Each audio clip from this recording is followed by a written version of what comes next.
Spencer, we are live. Really good to see you. Thank you so much for joining us today.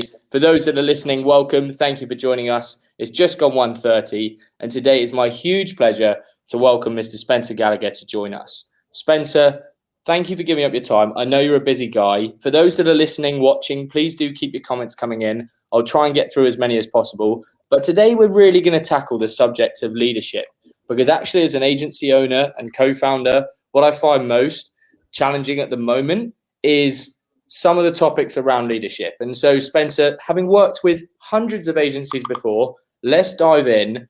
From what you've seen, what makes a good agency leader? Wow, I could probably spend 3 months answering that question. So I'll try and sort of summarize it as best I can. I think, first of all, I think no one really becomes ever a great leader. Like, I think there is, not a fudge answer here, but it is a continual evolution moving forwards. I think experience plays a major part in good leadership. I feel that too many people, because they get given the title of leader or they start a business, think that suddenly they're a great leader, right? But to become a great leader, it takes a long time. It takes a lot of experience. You can't just read 5 books and become an expert in leadership overnight. You have to have lived it and breathed it. But what makes an agency leader good? Well, I think I tend to always sort of start by saying, what is leadership? Because I guess there's different levels. Like, we can talk today about maybe the founders and the owners of agencies, from their perspective. Leadership is vision, is culture. There's also an element of sales in there. And there is, and of course, leadership, And so, that leadership needs you to be able to, because you can have a vision. Most of founders of agencies have a vision, but you need the culture to deliver on that vision. And the leadership part is the bit that bridges the vision and the culture, from my perspective. It's the bit that glues it together, that gets the team, your team, rather than, working, for you because they have to, working for you because they want to. And if you can get that transition to happen, and how does a leader get that to happen? I mean, it's a series of steps and stages. I'm quite, in some ways, because I've been around a few years now, and I've been a leader since I was 17 years old. And I've been, that's 33 years I've been leading, and so I've been through so many different situations, experiences, and seen things, what works, what doesn't work. The things that I think that makes a great leader is, first of all, I would say it's the, like when I go into agencies and businesses, you meet 2 types of people. You meet the people that know everything and know nothing. And actually, the more that you learn, the more you realize, the more that you know, the more that you realize what you don't know.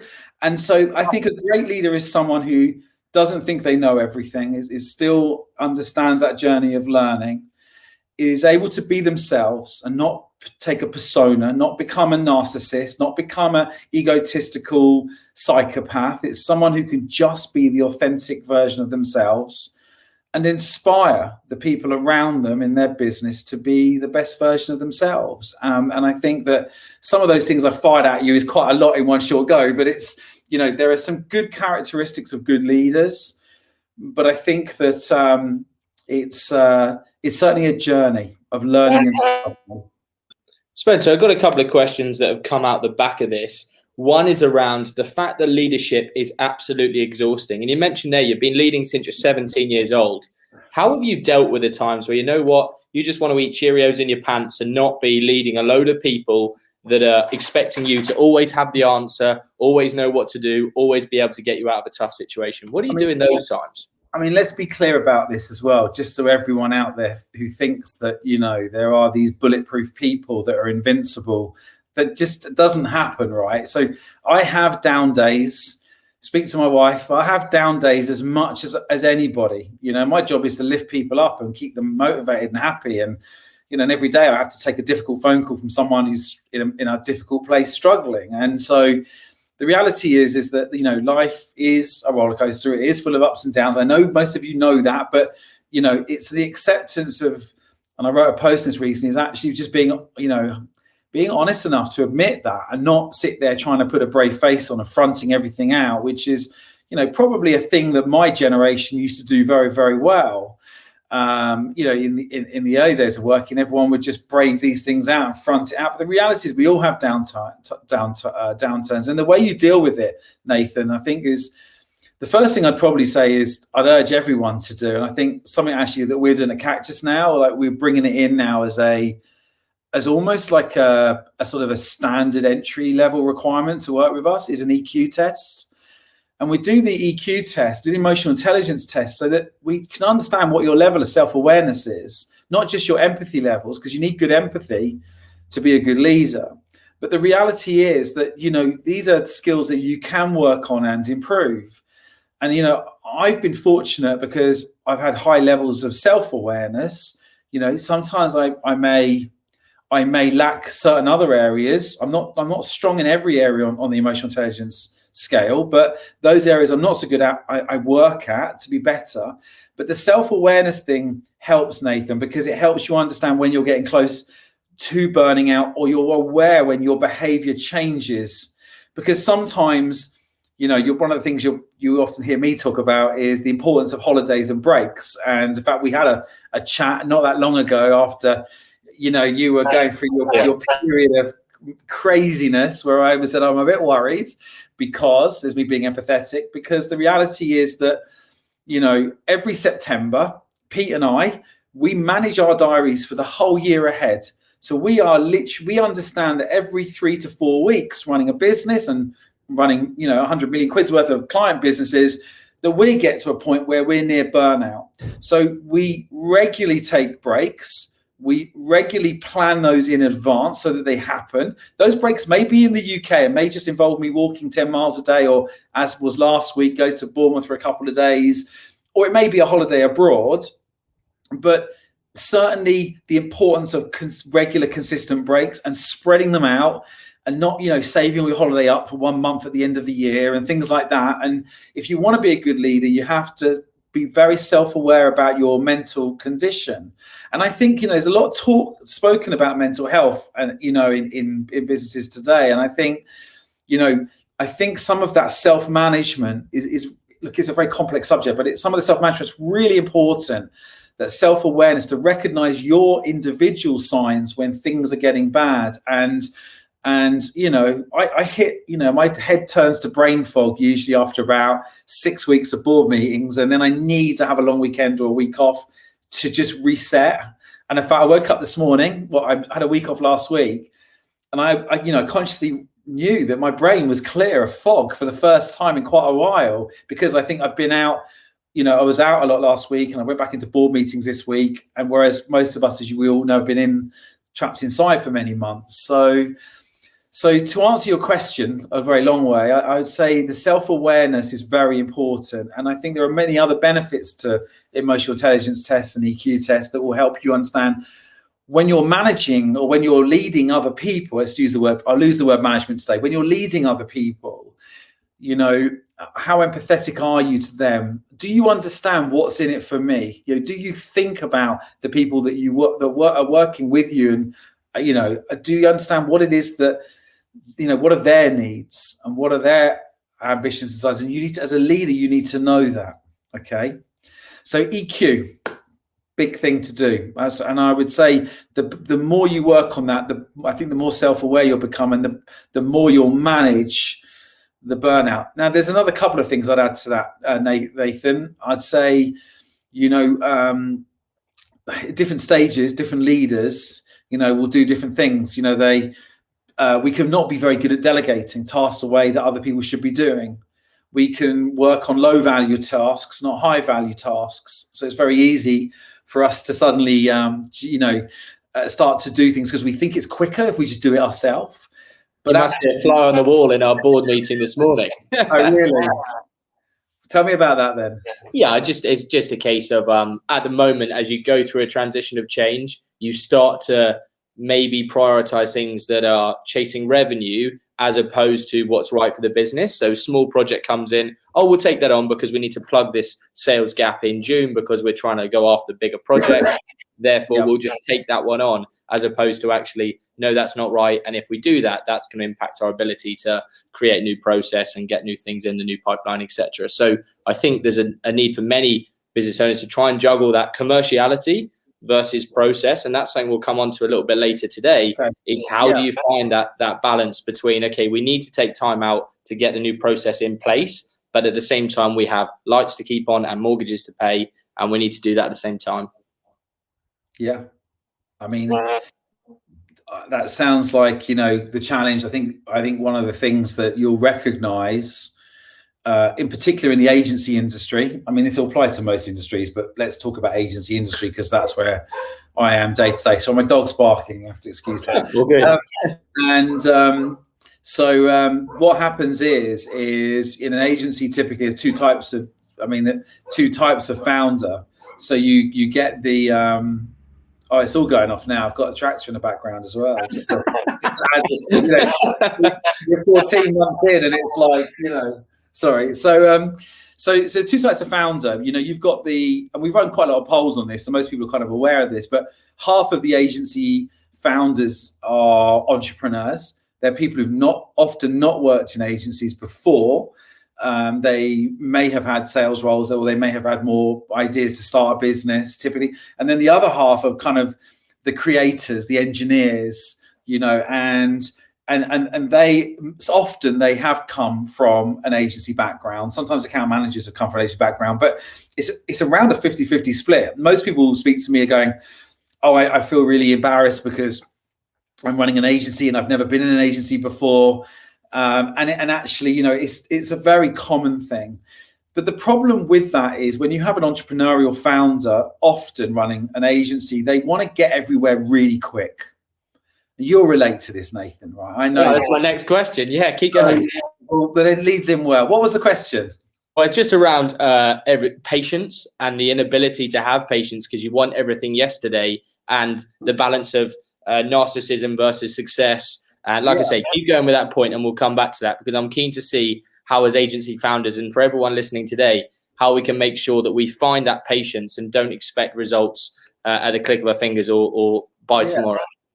So it's interesting because actually I think that the question almost ties in to answer that one and also the previous one around the balance of delivery because, so the entrepreneur founders, they want growth, they want it, they're impatient, they want it now. They'll sometimes do too many things themselves. They take on too much of the wrong stuff because they're trying to chase numbers, et cetera, and that's human nature because they are all about growth and cut through normally as success-driven individuals.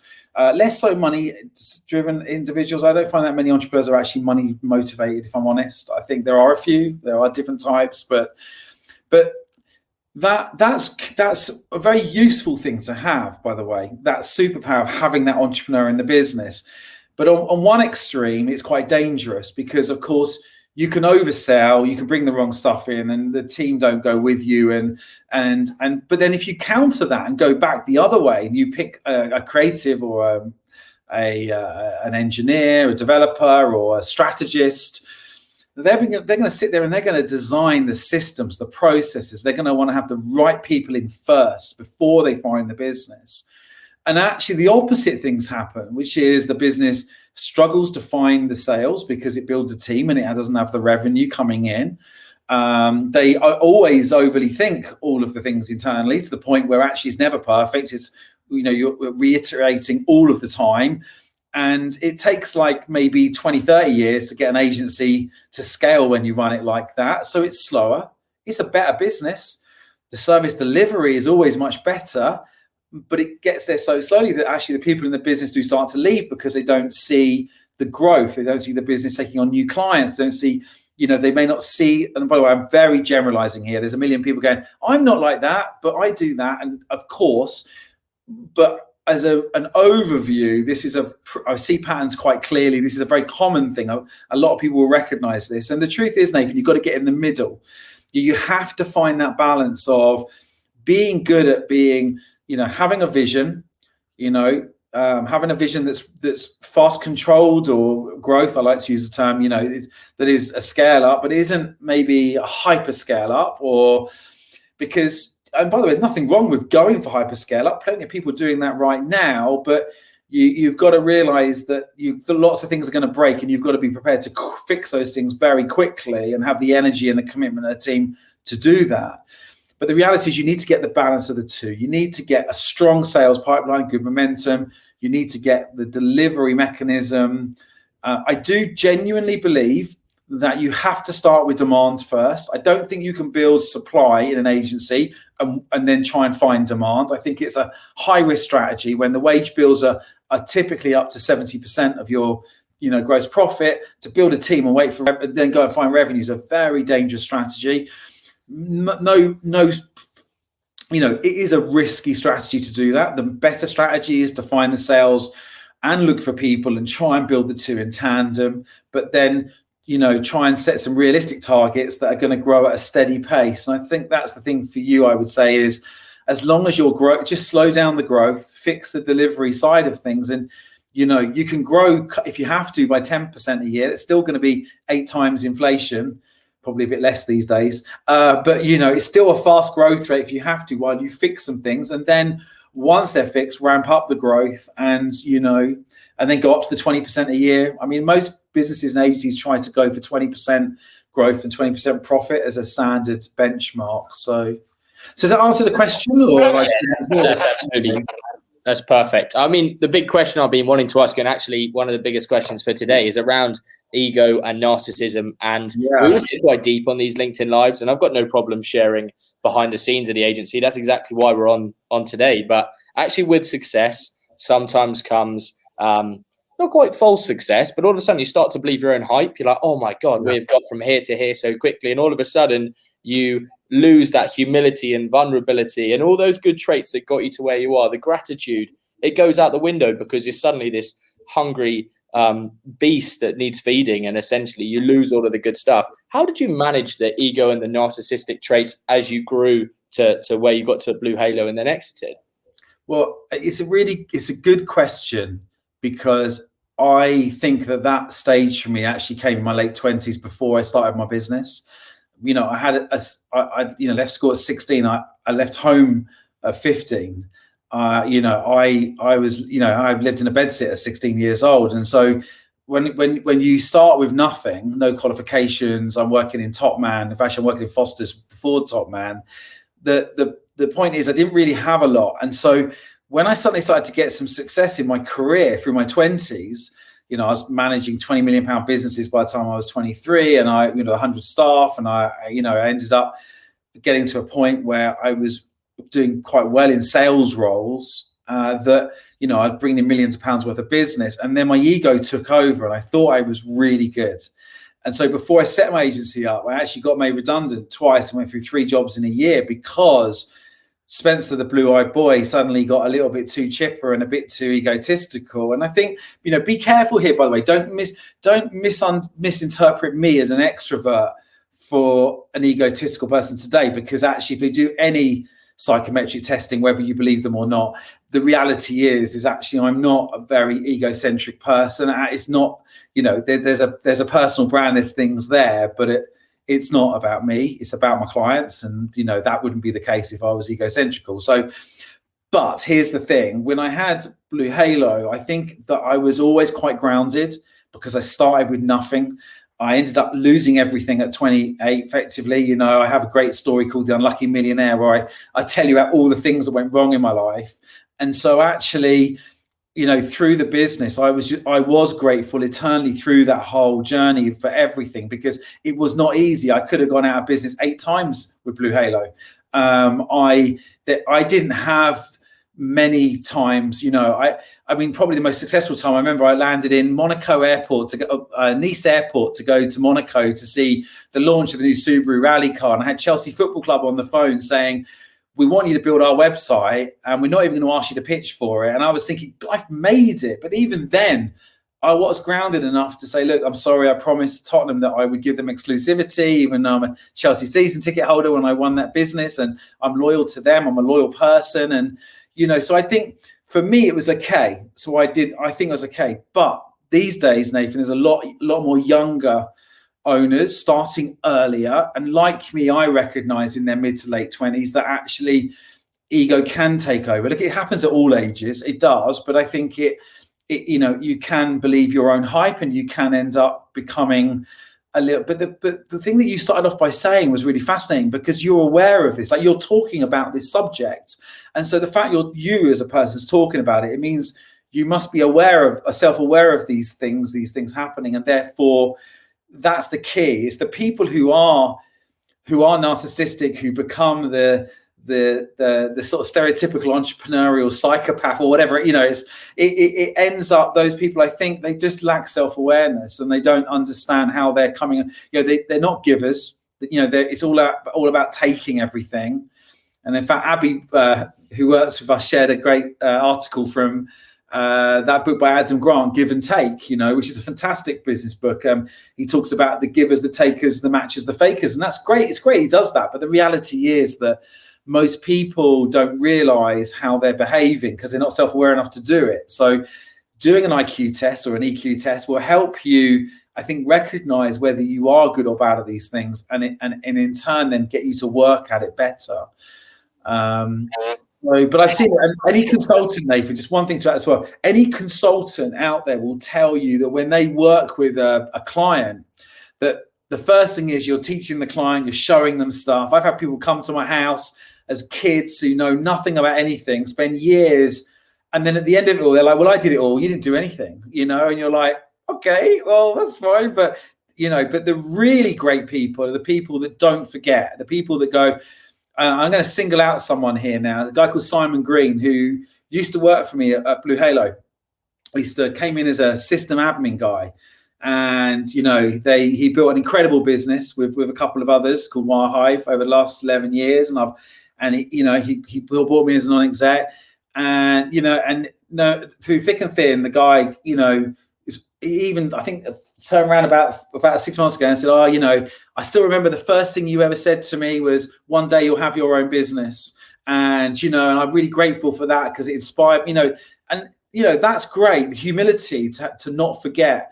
The two people that got me where I am today, the entrepreneurs that inspired me, I sent them both messages when I sold my business and said, thank you, because I wouldn't have got where I am today if it hadn't have been for the experience of working with you. And I think that is really important. And too many people forget that, unfortunately, but that's the way it goes. I think there's a piece that I really like that you said there around the extrovert versus introvert piece. And so many extroverts, I think including myself, sometimes overcompensate as an introvert to just become an extrovert. But it's not like, if you had a choice, do you want to go out and have a billion beers and speak to loads of people, or do you actually just want to be in your own space? You probably might choose your own space. Yet anyone would look at you and go, no chance, you're an extrovert 100%. It's like, you couldn't be further from the truth. But I'm an introverted thinker. So I have to have quiet time to think, and I'm a slow processor. So I have to go and take time to myself to do things. It's, one of those things where it takes me twice as long to learn anything, I always say. But when I do learn it, I learn it twice as well as anybody else. But I would say, because I'm able to see things from different perspectives. But I think I would say that, you're an example of this. Let's talk about you for a second. Like, when I first heard that you were having all of these meaningful conversations that you were having, I was interested to know what people would say about you, because what they say about your brand is what people say behind your back, I guess. Although I think the more popular you get, unfortunately, the more you naturally develop a Marmite character and some haters. But I think that in your case, I was really delighted. You remember me saying to you how surprised I was, because everyone said, no, he got on the phone with me, but he just listened to what I had to say. And he was really helpful and like genuinely, authentically helpful. And then actually did what he said. And so I think the danger is, I thought wrongly as well, Nathan, because you're extrovert, you get on the phone, you talk for 29 minutes out of 30, you'll all be me. And the reality is, it wasn't that at all, right? And that's something I want to build on today, is about losing the magic sauce, because I think that the process we went through during the pandemic, and some of you will know about it, some of you may not. If you don't, we did an Agencynomics podcast about this very topic. Yeah. But actually, so many people I talk to say, I've listened to your Agencynomics podcast, like, that's awesome.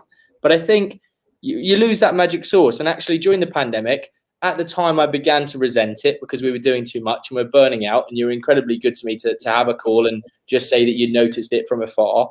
But actually now I've started to have 2 or 3 agency calls again. And actually I miss that magic where you are just talking to other people, you're hearing their challenge and you're kind of talking it through. And it's so much easier to diagnose challenges in other people's businesses and introduce other people than it is necessarily to focus on yourself. But yeah, I think that's something that I'll be interested to hear from your experience growing your agency. Was there at any point where you felt like you had something that was really special, but kind of urgent drove out important and you weren't able to stick to it? I wish I could still do that level of conversations, but just the volume of work right now, we just can't do that.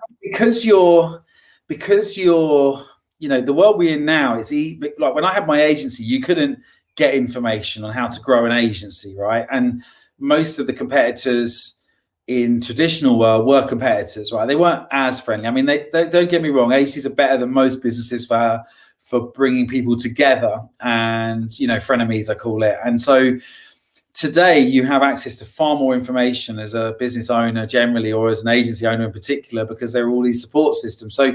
So for me, there were so many difficult years in the early stages that when I had the success, I kind of kept thinking that any minute now it's going to go wrong again. And it kept me grounded. So even when I had a year where I didn't lose a pitch and it felt like, Vim, who now runs Giant, and I remember him and I being in the car once going, it's like we've got the Midas touch. Everything we're doing, we're winning every pitch, we're winning everything. The work's brilliant.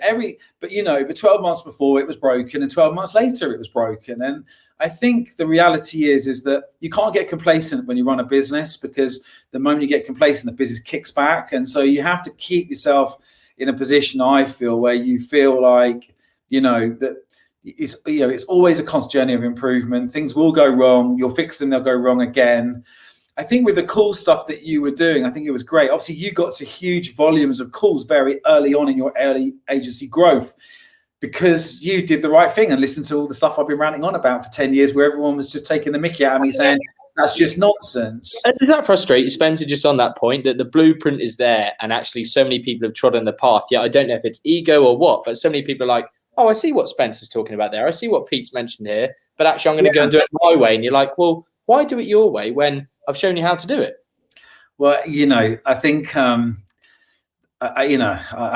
there's still to this day, the most successful people that I've worked with that have had successful outcomes, and I've only really just started talking about this recently. I've helped co-curate, I believe now, 36 millionaires in 6 years. And those people have all shared one common characteristic, which is they'll always try, things that we suggest as a board. They won't fight them. I think the main reason is the subconscious, the voice in the head. I think most people have a subconscious that is at odds with their consciousness. And, they have someone in the back of their head saying, no, you don't want to do that. You shouldn't do that. That's not going to work. He doesn't know what he's talking about. And that voice in the back of the head is what holds people back. And the moment you can get into the moment and you can lose that voice out of your head and you can learn to trust people that have trodden the path that you want to tread before you, then I believe that, there's no risk, because I don't share what I think with people. I only share what I've seen over the past, 25 years of seeing agencies working and 30 years of work, plus years of working. So I'm not stupid enough to share things that don't work. I think the misnomer, you and I had a chat about this the other day, was that some people think that I only have one way to grow a business. I've actually got 39 different ways to scale an agency. And some, and I have a favorite few in there that would suit you, and they're the ones that you get to see. But there are other people who have to take different approaches. So for me, when they don't do if they don't take that advice, I've got to sometimes look, firstly, is it them? Is it the way? Are they going to be a Martin Sorrell? Are they better off just aggregating and buying businesses and, being behind the scenes? Or are they better to are they better to grow through acquisition, or are they better to grow through the work, or are they better to, so I've got to look at that a bit. But what I would say to you around that whole subject is that I think, the fact that you listened and you did it was great for me, because in a way I needed a new case study, because I sold my agency 10 years ago, right? So actually to be able to go, there you go, it still works. Here's a live model. In fact, you'd refine my way, I think made it better. But the difference with you and I was you did it much earlier. And so you were doing so many calls because you were so much earlier. But I think when I started, I only needed to do 50, which is 2 calls a day. And that really was enough. And I hope now you've optimized, and probably you have, I'm going to guess. Yeah, you've cut back. Yeah. But you mustn't lose the core base ever, because no matter how big you become, even today with Cactus, I still have 2 to 3 calls every day with new people. And that momentum just keeps, delivering. I mean, we've talked a lot about the meaningful conversations, and I don't want to talk about it too much today because there's loads of content you and I have done together on it. But there is one piece here around the people that are going just to tick the box, and so they're having easy conversations as opposed to the right conversations. So it's just like, okay, well, I'm going to speak to my brother, my mum, and my dog, because there's 3 conversations and I can do them really quickly. So, well, they're not the ones that are going to drive growth. It's putting yourself out of your comfort zone and saying, go and find the agency X that I've never spoken before, or client. And that's why in the book I wrote new conversations. You use the words mean. I mean, I started using the word meaningful a few years ago, but you really adopted that word meaningful, and I think I say new, because that stops that gamification of it a little bit. Yeah, so one topic I'm going to tackle with you today is around presenteeism, and that's something that we don't often talk about as owner founders, particularly in the agency world. But because there is so much going on in agency life, when you then leave the agency office, you go home, it's very, very difficult to sometimes be present because your mind is always going about other stuff. Did you manage, and I suppose probably better to ask Leslie than yourself, but did you manage to remain present during that growth? Or actually, did you have times where you just couldn't switch off from all that was going on? So the honest answer, it's funny because my wife had a business before I did. So when I was working, she had, and I remember she used to walk in from work and she'd say, just don't talk to me. And I'd go, what? I'd go, just don't talk to my girlfriend then. Don't talk to me. And I would say, shit. And I recognized that. And then a few years later, I'm running the business and I'm coming in, I've had a very difficult day. My head's, I'm trying to swear on LinkedIn Live. And I would, sometimes the commute home would help if it was long, a bit of loud music and you'd wind down. And, but the reality is I recognize that I had that too. I'm not unique. I think most senior leaders in most organizations will have difficult days at work, often more difficult days than good days at work. And when they come home, there's transition. Now, here's something that I'm going to share with you, which I only learned about 6 months ago. And I've got to tell you, like, for me, this was an epiphany. Apparently, when you become a GP or when you become a psychotherapist, you actually spend a huge amount of your training being taught about not taking your work home.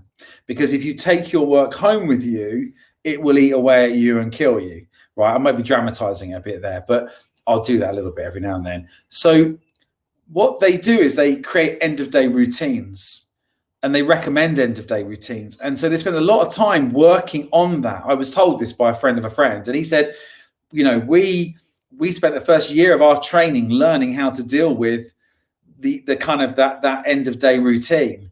Now, as you know, I've got a lot of friends who are quite successful running big businesses. And when I go to dinner sometimes in the evening, I'll recognize what you just said. They won't be present. They'll be there, but they won't be there because their head's still in the day and it's taking 2 or 3 hours to wind down. So what I started doing myself only 3-4 months ago, just to be clear about this, because normally in the past I've put that down to needing a holiday, is especially with lockdown, was I started to create an end-of-day routine. So you always hear people talk about start-of-day routines, don't you? You go, well, I get up, I meditate, I climb a mountain at 4:30, and then by 6:30 I'm eating my granola in front of the river with my Buddha or whatever.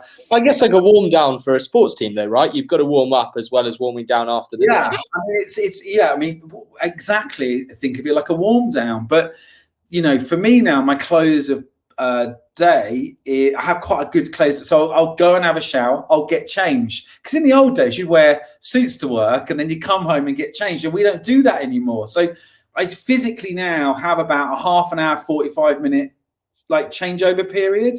So the day stops. I go and do something that is going to just by myself, just unwind and then get myself going into that frame of mind in the evening. You know, maybe make a list of all the things that are in my mind, by the way, if I have to do tomorrow. I know that I'm actually more effective working early in the morning. So I tend now to try and stop trying to fix things late in the evening, because actually, you know, I'd rather do it at 8 o'clock and do it in half an hour than do it at 5 o'clock and take 2 hours. But everyone's different, of course.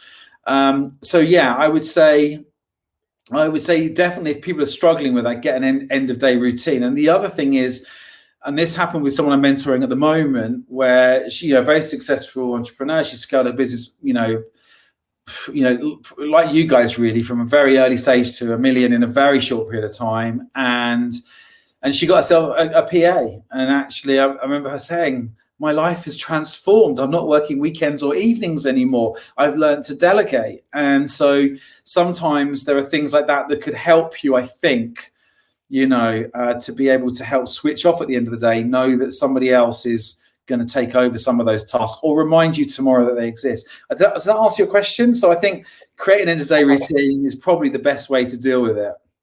That's perfect. I think one thing I'm keen to talk to you about as well is around feeding and being fed. And actually, due to, I don't know if it's your character type or whatever, but I remember back 4 or 5 years ago when I just very started my first agency, I actually had a phone call with yourself and I sat in the car and you were talking to me about what you were doing and how you went about it and encouraged me to go and read certain books and everything else.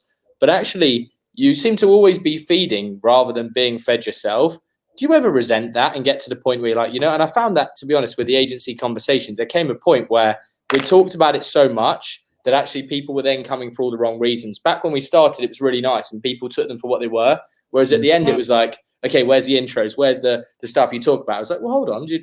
I want to talk about your business first. I want to find out about you. I don't just dish them out. How have you found that balance between helping people and supporting people versus actually getting help and support yourself? Well, I think you tend to sort of know the true givers, right? When that happens, like, you know, if you are a true giver, you don't really care whether people help out back or not. That said, if you have a little bit of emotional intelligence, you'll notice that in life we will have certain people who will take advantage of that generosity and that kindness. And so there are times when it's difficult with us, you know, a very small percentage of people who maybe are kind of trying to draw from you too much when you're trying to help people and things aren't reciprocal. But generally speaking, I mean, for me, I mean, when I was younger, I probably worried about it more. But now, I think one of the great things about as you go towards the end of your 40s, and I'm just 50 now, so now I'm properly old. I'm the proper age to be a non-exec, whereas at 40, I was too young. But late 40s, you can worry too much about stuff. The great thing about, you know, if you could ever give yourself, the younger version of yourself, any advice, you say, don't worry as much, right? Because now you're like, you know, it's just nothing matters. It really doesn't matter at the end of the day.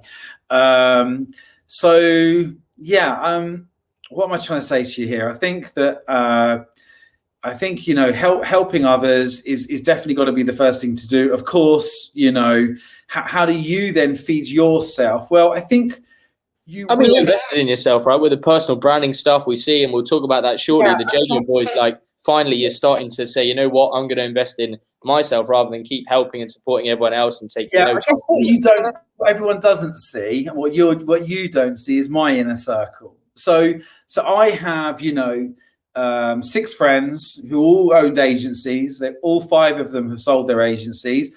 I don't know how we all gravitated together because we knew each other before. And you know, what's that Jim Rohn saying? As it, you know, you are the sum of the 5 best people you know. Yeah. Weirdly, and I remember there was a photograph taken of us at Barrington House, and I And I had this eureka moment where I went, look at my inner circle of close friends. Actually, they're all very successful people. We all support each other. We challenge each other. We educate each other, you know, and actually there is this mutual respect that happens from people that have also gone through the similar journey and are probably now doing the similar post-exit journey or their second business, like, you know, we are now with Cactus. And so I think, you know, you will get your own support groups. You know, hopefully everyone has their own support groups. I think it's difficult. There's a lot of stuff talked about, you know, us having, you know, society, us all having a lack of friends and having a lack of close friends, things like that. I think agencies are great because you can form some really good friendships. I mean, you've got good friendships with Marcus, haven't you? Yeah, I mean, Marcus and Vim and Laurent and all these people that actually, I think you realize that age no longer becomes a factor. I think when we started back when I was 18, 17, and actually you think to yourself, okay, well, they're never going to talk to me because why would they? They're double my age, whatever. But actually, all of a sudden, you're all on a level playing field. You've got that common ground. And that's the big thing that Agencynomics gave us, particularly when reaching out to people, is you had that bit of common ground. So you could just go to someone and say, hey, I too share this common thing. Let's have a conversation. And that opened the door. And that's the big thing that many people don't have when they reach out to myself or anyone, is they don't have that point of kind of conversation starting to say, we both share this common ground. Let's have a conversation. Yeah, and I love that friendship you've got, because everyone, I can see that little group, you know, and there are lots of you out there listening who have these really great groups. A lot of them, some of them come from agencies, some come from outside, but sometimes you need that empathy, don't you? I mean, from a business owner perspective, sometimes it's very hard. I've got friends who've got their close circle of friends are not business owners, and they just don't understand. They can't empathize and understand what it's like. They just think it's. I think the plus equals minus model we talk about a lot with those guys. And talk of the devil, here he is. And Marcus just said, thanks, mate. We certainly do have a good friendship, cracking content. Good to see you, mate. So, the main thing I would say with those is we talk about the plus equals minus model. And this is a model actually Marcus, I think, taught me about and probably learned from yourself or someone else that he'd read. But we were saying that actually for Laurent, for Marcus, for those people that I consider very dear friends, actually, they, as soon as you realize, they probably get something out of it as well, because they're teaching someone a little bit earlier on in their journey, and they're saying, you know what? Yeah, God, that's a different challenge. I remember when we had that. This is what I would have done differently, and vice versa. There's a really beneficial to support those that are coming up through the ranks, and unfortunately, we don't see that enough, in my opinion, in agency. Now we're seeing it a bit more, but actually, that time to say, you know what? There's a startup over here. Let's give them a bit of help. Let's show them, hopefully, help them to cut some corners. And to give them that leg up, because aside before Agencynomics, there was nothing. Yeah, it's interesting to say that, because when people say to me, "Well, how at the end of the call, how can I help you?" I just say, "Look, one day when you do well, pay it forwards." You know, and I think, you know, I don't know. Like, I sometimes look at what my purpose is right now, because it could be many different things, but ultimately, what I'm trying to do is help support an ecosystem of the now, next, and future generation of agencies to be successful. And ultimately, I hope that those ones that, and by the way, success means different things to different people. And I don't mean, you know, making loads of money. I just mean they build something that they can be proud of. And I want one day for them to look back and to then, like it was with me. I mean, you know, I fondly talk about Graham Darracott, who's now Up Agency, who back in the day was an owner of an agency called Graphico down the road in Newbury. And, you know, he gave me little bits of advice along the way that just helped me understand what the problems were going to happen next. If he hadn't done that, I wouldn't have got where I am today, and we're still friends today. So I think, you know, I think the right people, the givers, and it is the you know, in my opinion, the way that, you know, as humans should be. We should be helpful to everyone around us. I think ultimately help and support the next generation, and share with them your mistakes. Don't share with them all the successes, you know. Like, what are your thoughts on the topic of luck? Because actually, and that's kind of why I wanted to put together this series, and why I'm glad that Marcus is participating, and Laurent and Vim and all these people, because actually there is a certain amount of luck, but you make your own luck. And I'm a big believer in that. And actually, you've got to be prepared to have the conversations to get yourself in the front foot and to go and do these things. What are your thoughts on luck? Do you think that many agency owners get to their sales through luck, or actually is luck a massive distraction, and it's not luck at all? Oh, I mean, you know, I think this universe is a strange old thing, and I cannot I don't think I've met anyone ever. Maybe there's one or two people, but not many, who can't put down some new business win down to a fortuitous opportunity that serendipitously happened. I mean, my first ever major win as an agency owner came through a massive piece of serendipity and luck and coincidence. And I think, you know, I mean, so I think it plays part of it. I think I think that, you know, in the old days, it was Gary Player, the golfer, saying, you know, the more I practice, the better, or the luckier I get. Yeah.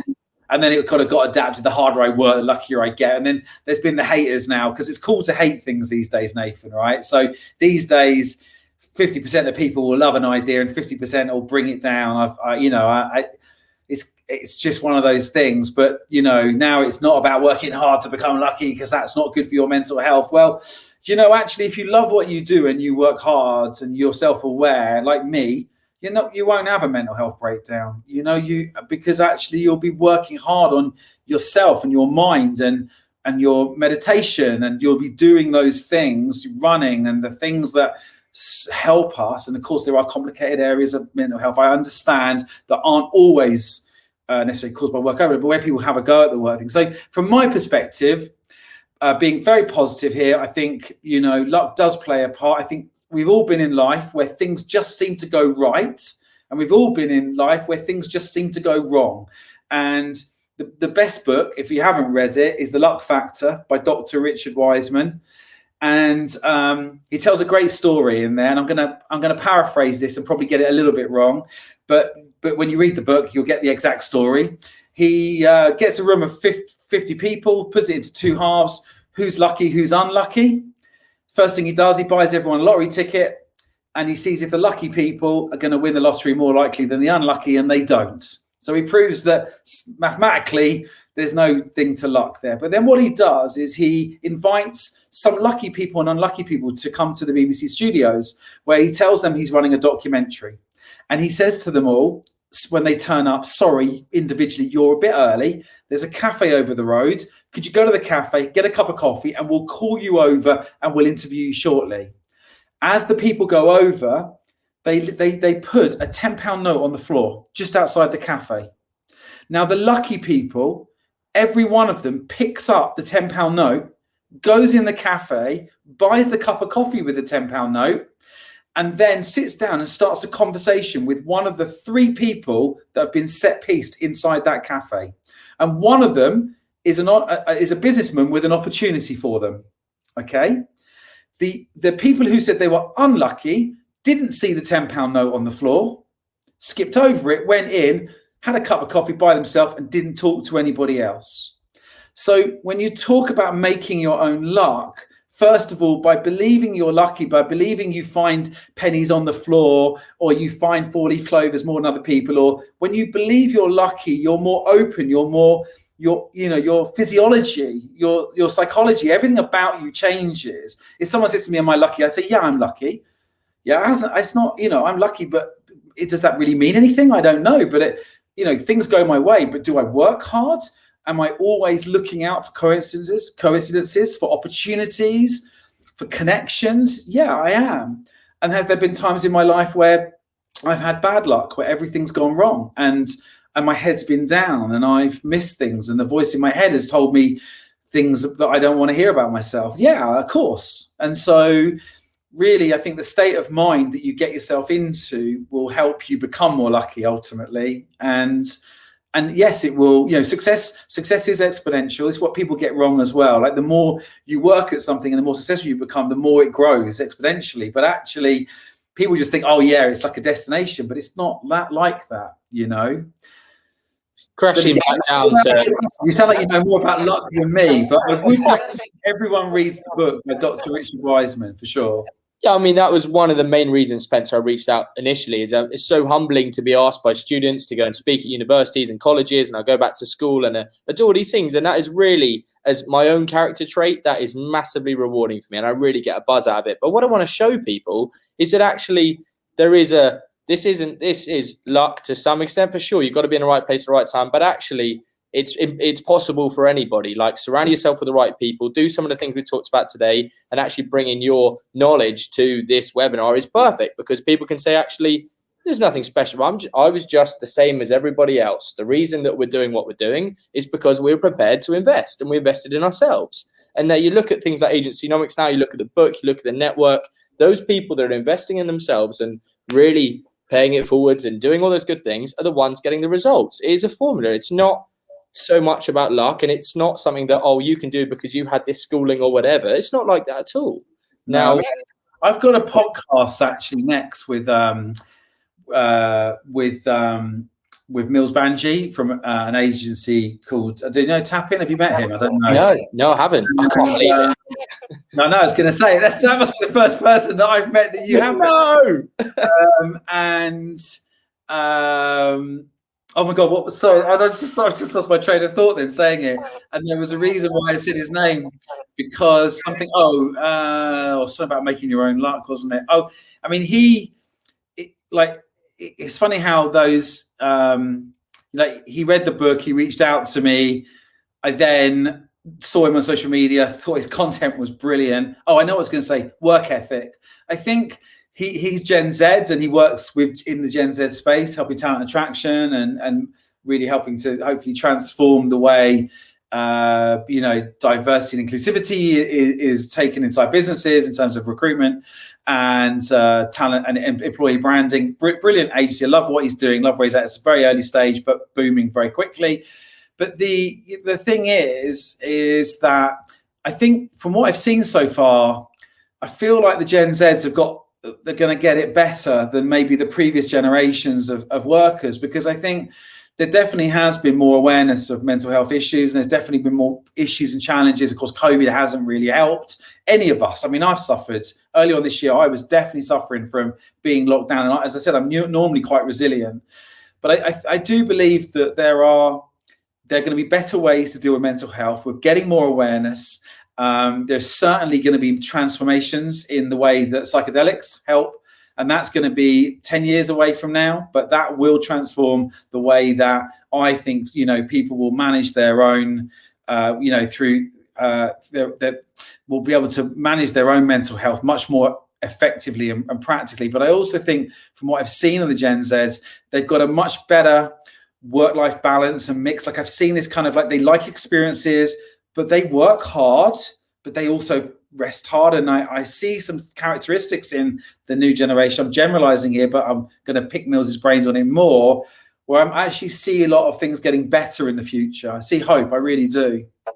So one of the topics we'll talk about and just a reminder to everyone listening, this is one of a 3-part series. The next is on the 18th of June. But one is around the importance of niching and redefining the proposition. Now, today we've focused a lot around mindset, and that's what today's talk will be about. But just as a heads up for those listening for the next session, which, like I said, is 18th of June, 9 o'clock, we'll be looking and talking about side hustles. And that's something I talk to a lot of owner founders about, is this kind of shiny thing over here of actually, I'm doing this agency, but there's got to be an easier way. There's got to be, the grass is always greener. So it's like, I've just helped a client scale their business exponentially. I'm suddenly going to go and create something myself. Or suddenly, because I've built a Shopify site, I suddenly think I'm a guru and can help everyone in the world with their e-com store. And so my question to you is, how did you avoid the side hustles? And what do you say to those people that are running agencies, but are getting greedy and thinking, actually, I can do this for myself. I can go and have 2 or 3 side hustles. It really is the importance of focus. So newsflash, I didn't avoid the side hustles. I did them, and I learnt my lesson the hard way.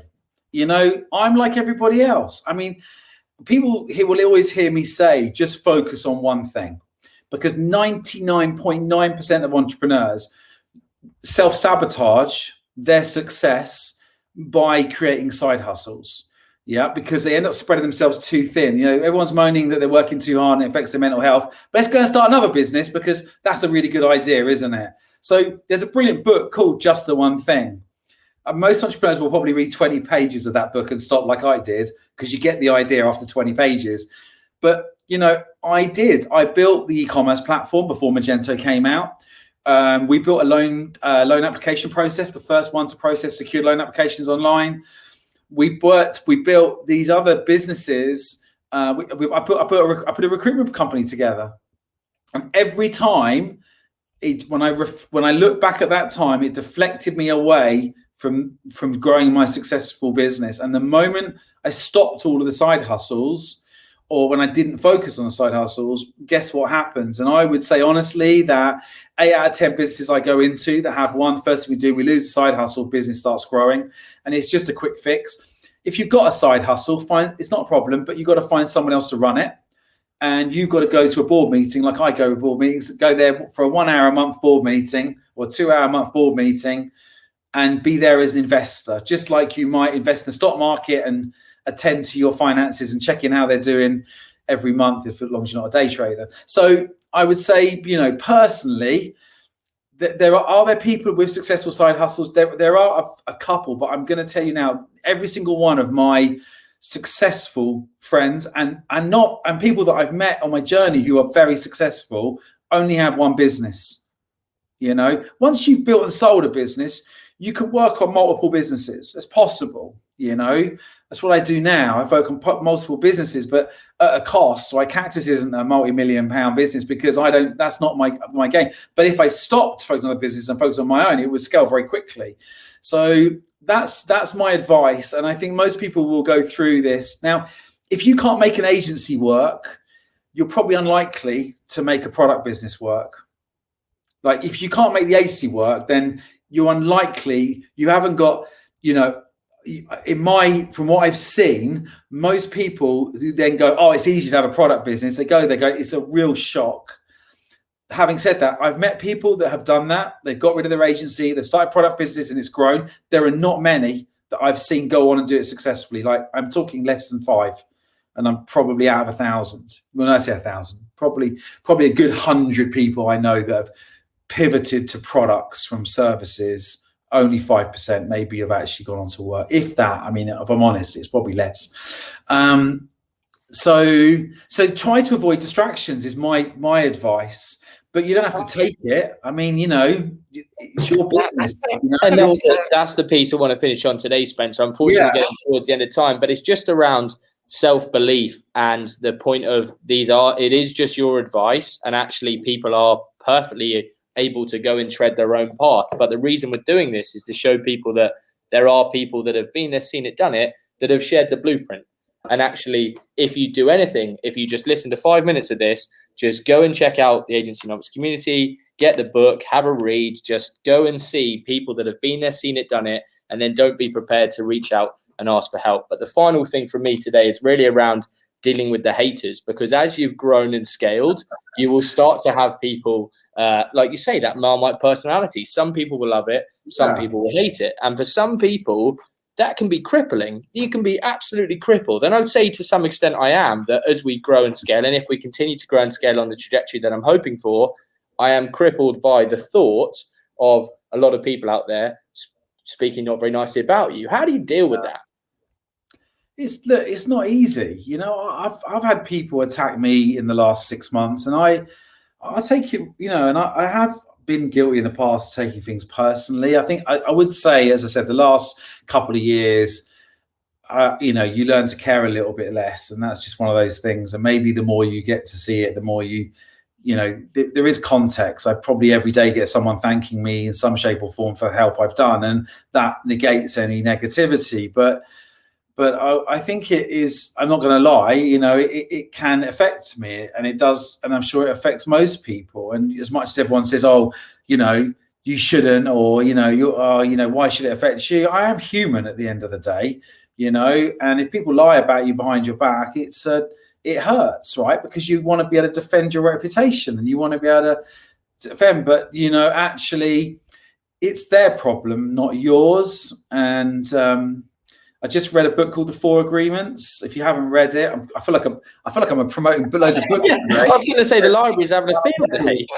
But The 4 Agreements is great. I think it teaches you not to basically, I won't read them all out now. But the bottom line is, I think I'm now learning that the black magic that other people speak about you negatively, that's their own demons and their own issues. And I'm just going to let them deal with it from now on. And I'm just going to try to do my best to keep helping people. And what I would say to you is you've got to take the same philosophy in other people, which is as you become bigger, more successful, the vast majority of people are going to appreciate and be grateful for everything you've done for them, right?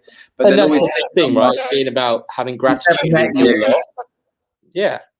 I'm just a massive challenge at the moment is just being accepting and grateful for what you have rather than keep chasing the next thing, and actually creating this false universe where you're like, oh, what if this happens? What if this person doesn't like me? Before you know it, you've created a whole world that doesn't exist. And so back to being present, back to living in the moment, and also just about being grateful for what you do have. I mean, I think I listen, when I had Blue Halo, I never had any problems anywhere. I've got to tell you, as an agency owner, you're okay. Everyone agency owners have got each other's backs. They love each other and they're grateful. They are. I mean, there are very few idiots in agency life. Honestly, owners, there are very few. There are some, but they're very few. And so I think you're okay. I think it's a lot harder when you become a consultant because they're not all friends like, other businesses. Everyone's criticizing you, your perspective or whatever. So I think, I actually think you'll be okay. And I think if you're in an agency world, you'll be fine.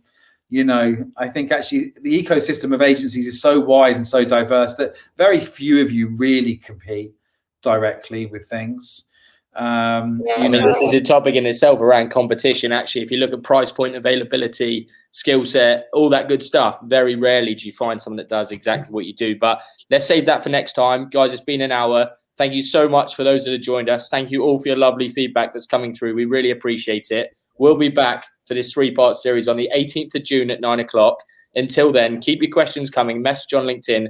I'll do whatever I can to ask the questions as I go, but hopefully you're all taking great value. But if you leave today with anything, it's just don't be afraid to go out and do it. Follow those that have already been there, seen it and done it. Ask for help. And remember, you can only do what you can do, and just be happy with your lot. Spencer, it's a real pleasure as always. Thank you so much for your time. Good to catch up, and I will see you all soon. It's great to see you. Thanks so much for having me on. Cheers, mate.